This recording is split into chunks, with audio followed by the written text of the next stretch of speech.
ಹೀಗೆ DK Shivakumar CM ಆಗಿದ್ದ 2 ದಿನಕ್ಕೆ ಒಬ್ಬೊಬ್ಬರೇ ಸಚಿವರು ಒಬ್ಬೊಬ್ಬರೇ ಕಾಂಗ್ರೆಸ್ನ ಹಿರಿಯ ನಾಯಕರು ಅಸಮಾಧಾನ ಹೊರಹಾಕ್ತಾ ಇದ್ದಾರೆ. ಇದೀಗ ಸಿದ್ದರಾಮಯ್ಯ ಅಂಗಳ ತಲುಪಿದೆ ರಾಜೀನಾಮೆ ರಾದ್ದಾಂತ. ಸುರ್ಜೇವಾಲಾ ಸಿದ್ದರಾಮಯ್ಯ ಜೊತೆ ಸಚಿವರ ಮಾತುಕತೆ. ಖಾತೆ ವಿಚಾರಕ್ಕೆ ರೆಬೆಲ್ ಆಗಿರುವಂತಹ ಕೆಎಚ್ ಮುನಿಯಪ್ಪ, ರಾಮಲಿಂಗಾರೆಡ್ಡಿ ಆಯಿತು. ಅದಾದ ನಂತರ ಈಗ ಕೆಎಚ್ ಮುನಿಯಪ್ಪ ಕೂಡ ಬಹಿರಂಗವಾಗಿ ಅಸಮಾಧಾನವನ್ನು ಹೊರಹಾಕಿದ್ದಾರೆ. ಕೇಳಿರುವಂತಹ ಖಾತೆ ಕೊಟ್ಟಿಲ್ಲ, ಖಾತೆ ಬದಲಾವಣೆ ಆಗಿಲ್ಲ, ಸಿದ್ದರಾಮಯ್ಯಗೆ ಮಾಹಿತಿ ನೀಡುತ್ತಿದ್ದಾರೆ. ಮುನಿಯಪ್ಪ ಮಾಜಿ ಸಿಎಂ ಸಿದ್ದರಾಮಯ್ಯ ಅವರ ಆಪ್ತರು ಕೂಡ ರಾಹುಲ್ ಸ್ವಾಗತಿಸಲು ಬಂದಿರುವಂತಹ ಮಾಜಿ ಸಿಎಂ ಸಿದ್ದು. ಇದೇ ವೇಳೆಯಲ್ಲಿ ಸಿದ್ದರಾಮಯ್ಯ ಜೊತೆ ಮುನಿಯಪ್ಪ ಚರ್ಚೆ ಮಾಡಿದ್ದಾರಂತೆ. ಚರ್ಚೆ ಮಾಡಿ ತಿಳಿಸಿದ್ದಾರೆ ಏನೆಲ್ಲ ಆಗ್ತಾ ಇದೆ ಅಂತ ಹೇಳಿ. ಹೀಗೆ ಈ ಒಂದು ಎಕ್ಸ್ಕ್ಲೂಸಿವ್ ಫೋಟೋವನ್ನು ನೋಡ್ತಾ ಇದ್ದೀವಿ. ಇದೀಗ ಈ ಫೋಟೋದಲ್ಲಿ ಗೊತ್ತಾಗ್ತಾ ಇದೆ ಕೆಎಚ್ ಮುನಿಯಪ್ಪ ಅವರು ಕೂಡ ಸದ್ಯಕ್ಕೆ ಏನೆಲ್ಲ ಬೆಳವಣಿಗೆಗಳಾಗ್ತಾ ಇದೆ, ತಮ್ಮ ಅಸಮಾಧಾನವನ್ನು ಕೂಡ ಹೊರ ಹಾಕ್ತಿದ್ದಾರೆ. ಹೀಗೆ ಎಲ್ಲರೂ ಕೂಡ ಆಲ್ಮೋಸ್ಟ್ ಸಿದ್ದರಾಮಯ್ಯ ಅವರ ಆಪ್ತರೇ ಇರುವಂಥದ್ದು. ಉಪಮುಖ್ಯಮಂತ್ರಿ ಪರಮೇಶ್ವರ್ ಇರ್ಬೋದು, ಕೆಜೆ ಜಾರ್ಜ್ ಇರ್ಬೋದು, ಕೆಎಚ್ ಮುನಿಯಪ್ಪ ಅವರು ಇರ್ಬೋದು.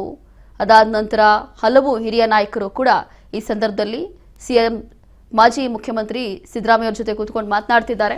ಆ ಸಂದರ್ಭದಲ್ಲಿ ಈ ರೀತಿಯಾಗಿ ಖಾತೆ ಬದಲಾವಣೆ ಮಾಡಿಲ್ಲ ಅಥವಾ ಒಂದು ರೀತಿಯಾಗಿ ಅಸಮಾಧಾನ ಹೊರ ಹಾಕ್ತಿದ್ದಾರೆ. ಈಗ ಸದ್ಯಕ್ಕೆ ಏನೆಲ್ಲ ಆಗ್ತಾ ಇದೆ ಅಂತ ಹೇಳಿ ಇಲ್ಲಿ ಒಂದು ರೀತಿಯಾಗಿ ಇವತ್ತು ಸುರ್ಜೇವಾಲಾ, ಅದರ ಜೊತೆಗೆ ಕಾಂಗ್ರೆಸ್ನ ಹಿರಿಯ ನಾಯಕರು ಅಂತಂದ್ರೆ ಬಹುಮುಖ್ಯವಾಗಿ ಇಲ್ಲಿ ರಾಹುಲ್ ಗಾಂಧಿ, ಅದರ ಜೊತೆಗೆ ಎಸಿಸಿ ಅಧ್ಯಕ್ಷರು ಕೂಡ ನಮ್ಮ ರಾಜ್ಯಕ್ಕೆ ಆಗಮಿಸ್ತಾ ಇರುವಂತ ಹಿನ್ನೆಲೆ ಅವರಿಗೆ ಸ್ವಾಗತ ಮಾಡಲಿಕ್ಕೆ ಆಗಮಿಸಿದ್ದಾರಂತೆ ಸಿದ್ದರಾಮಯ್ಯ ಅವರು ಕೂಡ. ಹಾಗಾಗಿ ಇದೇ ಸಂದರ್ಭದಲ್ಲಿ ಭೇಟಿ ಹಾಕಿದ್ದಾರೆ ಎಲ್ಲರೂ ನಾಯಕರು ಕೂಡ. ಅದರಲ್ಲೂ ಕೂಡ ಇಲ್ಲಿ ಈ ಒಂದು ಫೋಟೋದಲ್ಲಿ ಎಲ್ಲರೂ ಕೂಡ ಕಾಣಿಸ್ತಾ ಇರುವಂಥ ಎಲ್ಲ ನಾಯಕರು ಕೂಡ ಆಲ್ಮೋಸ್ಟ್ ಸಿದ್ದರಾಮಯ್ಯ ಅವರ ಆಪ್ತರೇ ಆಗಿರುವಂಥದ್ದು, ಸಿದ್ದರಾಮಯ್ಯ ಅವರ ಸಂಪುಟದಲ್ಲೇ ಇದ್ದಂತಹ ಎಲ್ಲ ಹಿರಿಯ ನಾಯಕರು ಕೂಡ. ಹಾಗಾಗಿ ಈಗ ಒಬ್ಬೊಬ್ಬರೇ ಅಸಮಾಧಾನ ಹೊರಹಾಕ್ತಿದ್ದಾರೆ. ಕೇಳಿರುವಂಥ ಖಾತೆ ಕೊಟ್ಟಿಲ್ಲ ಅಥವಾ ಖಾತೆ ಬದಲಾವಣೆ ಮಾಡಿಲ್ಲ ಅನ್ನುವಂಥದ್ದು ಕೂಡ ಈಗ ಸಚಿವರು ಮಾಡ್ತಾ ಇರುವಂಥ ಒಂದು ಆರೋಪ.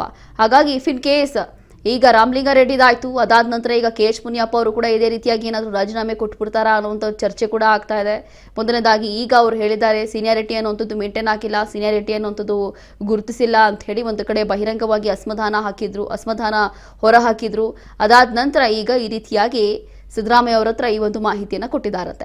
ಹಾಗಾಗಿ ಇದೆಲ್ಲವೂ ಕೂಡ ನೋಡ್ತಾ ಇದ್ರೆ ಈಗ ರಾಜ್ಯಕ್ಕೆ ಏನು ಎಸಿಸಿ ಅಧ್ಯಕ್ಷರು ಜೊತೆಗೆ ರಾಹುಲ್ ಗಾಂಧಿ ಏನು ಆಗಮಿಸ್ತಾ ಇದ್ದಾರೋ ಆ ಸಂದರ್ಭದಲ್ಲಿ ಏನಾದರೂ ಈ ಕುರಿತು ಏನಾದರೂ ಚರ್ಚೆ ಆಗುತ್ತಾ ಅಥವಾ ಅವರು ಅದಕ್ಕೆ ಏನಾದರೂ ರಿಯಾಕ್ಟ್ ಮಾಡ್ತಾರಾ ಅನ್ನುವಂಥದ್ದು ಕೂಡ ಬಹಳ ಕುತೂಹಲ ಇದೆ.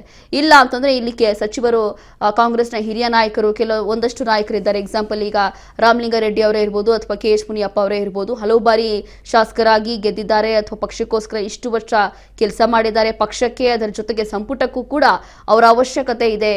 ಬಹಳಷ್ಟು ವರ್ಷದಿಂದ ಮೋಸ್ಟ್ ಸೀನಿಯರ್ ಲೀಡರ್ಸ್ ಆಗಿದ್ದಾರೆ ಕಾಂಗ್ರೆಸ್ನಲ್ಲಿ ಅನ್ನುವಂಥ ಒಂದು ಬೆಂಬಲ ಕೂಡ ವ್ಯಕ್ತ ಆಗ್ತಾ ಇದೆ. ಹಾಗಾಗಿ ಇದೆಲ್ಲವೂ ಕೂಡ ಗಮನದಲ್ಲಿ ಇಟ್ಕೊಂಡು ಕಾಂಗ್ರೆಸ್ ಹೈಕಮಾಂಡ್ ಏನಾದರೂ ಒಂದು ಒಳ್ಳೆ ನಿರ್ಧಾರಕ್ಕೆ ಬರುತ್ತಾ ಅಥವಾ ಅವ್ರಿಗೇನಾದರೂ ಮನವೊಲಿಸುವಂಥ ಕೆಲಸ ಮಾಡ್ತಾರಾ ಅಥವಾ ಬೇರೆ ಖಾತೆ ಏನಾದರೂ ಕೊಡುವಂಥದ್ದು ಭರವಸೆನೋ ಅಥವಾ ಏನಾದರೂ ಆಫರ್ ಕೊಡ್ತಾರಾ ಅನ್ನೋಂಥದ್ದು ಕೂಡ ಈಗ ಸದ್ಯದಲ್ಲಿ ಆಗ್ತಾ ಇರುವಂಥ ಕುತೂಹಲ. ಹೀಗೆ ಒಬ್ಬೊಬ್ಬರು ನಾಯಕರು ಒಂದೊಂದು ರೀತಿಯಾಗಿ ಈಗ ಸದ್ಯಕ್ಕೆ ಮಾತನಾಡ್ತಿದ್ದಾರೆ. ಕೆಲವೊಂದು ಕಾಂಗ್ರೆಸ್ನ ನಾಯಕರು, ಶಾಸಕರು ಅಥವಾ ಸಚಿವರು ಕೂಡ ಹೇಳ್ತಾ ಇರುವಂಥದ್ದು ಅಷ್ಟೊಂದು ತಲೆ ಕೆಡಿಸ್ಕೊಳ್ಳೋ ಅವಶ್ಯಕತೆ ಇಲ್ಲ, ಕಾಂಗ್ರೆಸ್ ವರಿಷ್ಠ ಇದ್ದಾರೆ, ಕೂತ್ಕೊಂಡು ಮಾತಾಡಿ ಎಲ್ಲವೂ ಕೂಡ ಸರಿಪಡಿಸ್ತಾರೆ, ಇದೆಲ್ಲವೂ ಕೂಡ ಸಹಜ, ಟೇಕ್ ಇಟ್ ಈಸಿ ಅಂತಿದ್ದಾರೆ. ಮತ್ತೊಂದು ಕಡೆ ಡಿಕೆ ಶಿವಕುಮಾರ್ 2 ದಿನಕ್ಕೆ ಅಂತಂದ್ರೆ 2 ದಿನ ಆಗಿರುವಂಥದ್ದು, ಇನ್ನು ಮುಖ್ಯಮಂತ್ರಿಯಾಗಿ ಇದೇ ಸಂದರ್ಭದಲ್ಲಿ ಈ ರೀತಿಯಾಗಿ ಆಗಿರುವಂಥದ್ದು ಎಷ್ಟು ಮಟ್ಟಿಗೆ ಡ್ಯಾಮೇಜ್ ಆಗ್ಬೋದು ಕಾಂಗ್ರೆಸ್ ಪಕ್ಷಕ್ಕೆ ಅಥವಾ ಎಷ್ಟು ನೆಗೆಟಿವ್ ಆಗಿ ಇಂಪ್ಯಾಕ್ಟ್ ಆಗ್ಬೋದು ಅನ್ನೋದು ಕೂಡ ಒಂದು ಕಡೆ ಚರ್ಚೆ ಆಗ್ತಾ ಇದೆ. ಇದೆಲ್ಲವೂ ಕೂಡ ಕಾಂಗ್ರೆಸ್ ಹೈಕಮಾಂಡ್ ಮಾತ್ರ ಉತ್ತರ ಕೊಡೋಕೆ ಸಾಧ್ಯ ಆಗುತ್ತೆ.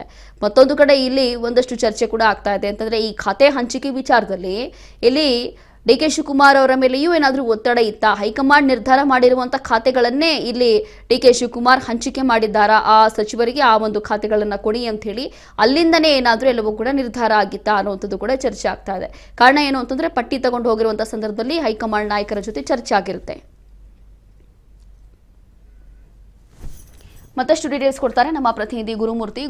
ಈಗ ಸದ್ಯಕ್ಕೆ ಆಗ್ತಾ ಇರುವಂತಹ ಬೆಳವಣಿಗೆ ನೋಡ್ತಾ ಇದ್ದೀವಿ. ಈಗ ಕೆಎಚ್ ಮುನಿಯಪ್ಪ ಅವರು ಸಿದ್ದರಾಮಯ್ಯ ಅವರನ್ನ ಭೇಟಿಯಾಗಿದ್ದಾರೆ. ಹಲವು ಕಾಂಗ್ರೆಸ್ನ ಹಿರಿಯ ನಾಯಕರು ಕೂಡ ಕೂತ್ಕೊಂಡು ಮಾತನಾಡುವಂತ ಒಂದು ಫೋಟೋ ನಾವು ನೋಡಬಹುದು. ಸೊ ಏನೆಲ್ಲ ಬೆಳವಣಿಗೆ ಆಗ್ತಾ ಇದೆ ಈ ಕ್ಷಣದಲ್ಲಿ? ಹೌದು ರೋಶಿನಿ, ಏನು ಬೆಳಗ್ಗೆ ತಾನೇ ಏನು ರಾಮಲಿಂಗ ರೆಡ್ಡಿ ಅವರು ರಾಜೀನಾಮೆ ಕೊಟ್ಟಿರುವಂತದ್ದು. ಈಗ KH ಮುನಿಯಪ್ಪ ಅವರು ಕೂಡ ಈಗ ದೇವನಹಳ್ಳಿಯಲ್ಲಿ ಅಸಮಾಧಾನ ಹೊರ ಹಾಕಿರುವಂತದ್ದು. ನನಗೆ ಕೃಷಿ ಖಾತೆ ಅಥವಾ ಸಮಾಜ ಕಲ್ಯಾಣ ಇಲಾಖೆ ಖಾತೆ ಬೇಕು ಅಂತೇಳಿ ಈಗಾಗಲೇ ಒತ್ತಾಯನ ಕೂಡ ಮಾಡಿರುವಂತದ್ದು. ಆದ್ರೆ ಈಗ ಏರ್ಪೋರ್ಟ್ಗೆ ಆಗಮಿಸಿದ ಸಿದ್ದರಾಮಯ್ಯ ಮತ್ತು ಸುರ್ಜೇವಾಲಾ ಮತ್ತು ಈಗಾಗಲೇ MB ಪಾಟೀಲ್ ಇವರೆಲ್ಲ ಏರ್ಪೋರ್ಟ್ಗೆ ಆಗಮಿಸಿ ಏರ್ಪೋರ್ಟ್ ಲಾಂಚ್ ನಲ್ಲಿ ರಾಹುಲ್ ಗಾಂಧಿಯನ್ನ ಬರಮಾಡಿಕೊಳ್ಳಿರುವುದಕ್ಕಾಗಿ ಬಂದಿರುವಂತದ್ದು. ಈ ಹಿನ್ನೆಲೆ ಸಿದ್ದರಾಮಯ್ಯ ಅಂಗಳಕ್ಕೆ ತಲುಪಿದ್ದ ಈ ರಾಜೀನಾಮೆ ರಾದಂತ ಅನ್ನೋದು ಈಗಾಗಲೇ ತಿಳಿದು ಬರ್ತಾ ಇರುವಂತದ್ದು. ಈಗಾಗಲೇ ಸಚಿವ KH ಮುನಿಯಪ್ಪ ಹಾಗೂ ನಾವು ಫೋಟೋದಲ್ಲಿ ಕೂಡ ಗಮನಿಸಬಹುದು, KH ಮುನಿಯಪ್ಪ ಅವರಾಗಿರ್ಬೋದು, MB ಪಾಟೀಲ್ ಆಗಿರ್ಬೋದು, ಸುರ್ಜೇವಾಲಾ ಅವರಾಗಿರ್ಬೋದು ಈಗಾಗಲೇ ಸಿದ್ದರಾಮಯ್ಯ ಬಳಿ ಮಾಹಿತಿ ನೀಡುತ್ತಿರುವಂತದ್ದು ಮುನಿಯಪ್ಪ ಅಂತ ತಿಳಿದು ಬರ್ತಾ ಇರುವಂತದ್ದು. ರೋಶಿನಿ, ಇದಕ್ಕೆ ಏನೆಲ್ಲ ರಿಯಾಕ್ಟ್ ಮಾಡ್ಬೋದು ಈ ಸಂದರ್ಭದಲ್ಲಿ? ಈಗೇನು ಚರ್ಚೆ ಆಗ್ತಾ ಇದೆ, ಇದಕ್ಕೆ ಸಿದ್ದರಾಮಯ್ಯ ಅವ್ರು ಏನು ರಿಯಾಕ್ಟ್ ಮಾಡ್ಬೋದು ಅಂತ ಹೇಳಿ? ಈಗಾಗಲೇ ಅವರು ಮುಖ್ಯಮಂತ್ರಿ ಸ್ಥಾನದಿಂದ ಹೋಗಾಯ್ತು, ಅದು ಬೇರೆ ಪ್ರಶ್ನೆ. ಆದರೂ ಕೂಡ ಅವ್ರು ಏನು ಮಾಡ್ಬೋದು? ಅವ್ರ ಈಗ ತಮ್ಮ ಆಪ್ತರ ಪರವಾಗಿ ಏನಾದರೂ ಹೈಕಮಾಂಡ್ ಹತ್ತ ಮಾತಾಡ್ಬೋದಾ ಅಂತ?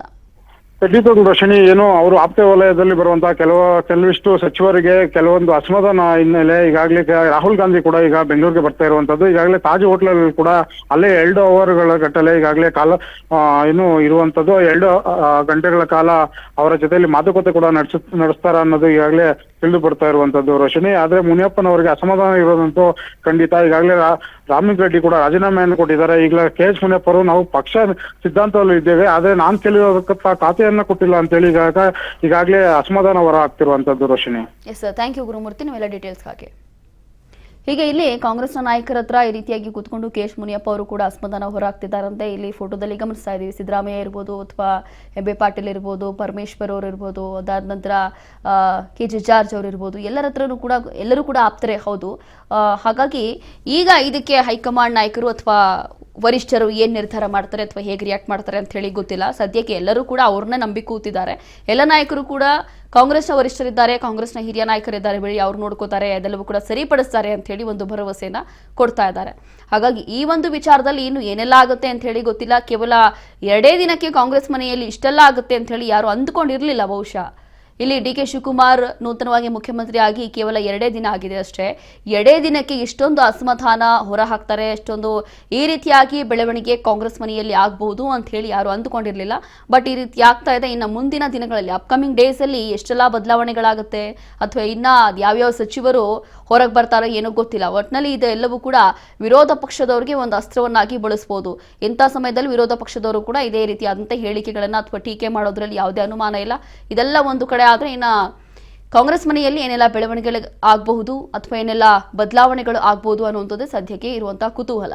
ಹಾಗಾಗಿ ಈಗ ರಾಮಲಿಂಗ ರೆಡ್ಡಿ ಅವರು ಈಗಾಗಲೇ ರಾಜೀನಾಮೆ ಘೋಷಣೆ ಮಾಡಿದ್ದಾಯ್ತು. ಮುಂದಿನ ನಡೆ ಅವ್ರದ್ದು ಏನಿರ್ಬೋದು, ಅವ್ರು ಏನು ಮಾಡ್ತಾರೆ ಅಂತ ಹೇಳಿ ಗೊತ್ತಿಲ್ಲ. ಸದ್ಯ ಪಕ್ಷ ಅಂತೂ ನಾನು ಬಿಡೋದಿಲ್ಲ, ಕಾಂಗ್ರೆಸ್ ಪಕ್ಷ ಅಂತೂ ಬಿಡೋದಿಲ್ಲ, ಶಾಸಕನಾಗಿ ಹೀಗೆ ಮುಂದುವರಿತೀನಿ, ಇಷ್ಟು ವರ್ಷ ಅವಕಾಶ ಮಾಡಿಕೊಟ್ಟಿದ್ದಾರೆ, ಇರ್ತೀನಿ ಅಂತ ಹೇಳಿದ್ದಾರೆ. ಮತ್ತೊಂದು ಕಡೆ ಇಲ್ಲಿ KH ಮುನಿಯಪ್ಪ ಅವರು ಕೂಡ ಖಾತೆ ಬದಲಾವಣೆ ಮಾಡಿಕೊಡಿ ಅಂತ ಹೇಳಿದ್ರು ಕೂಡ ಖಾತೆ ಬದಲಾವಣೆ ಮಾಡಿಕೊಟ್ಟಿಲ್ಲ ಅನ್ನುವಂಥದ್ದು ಕೂಡ ಅವರ ಒಂದು ಅಸಮಾಧಾನ.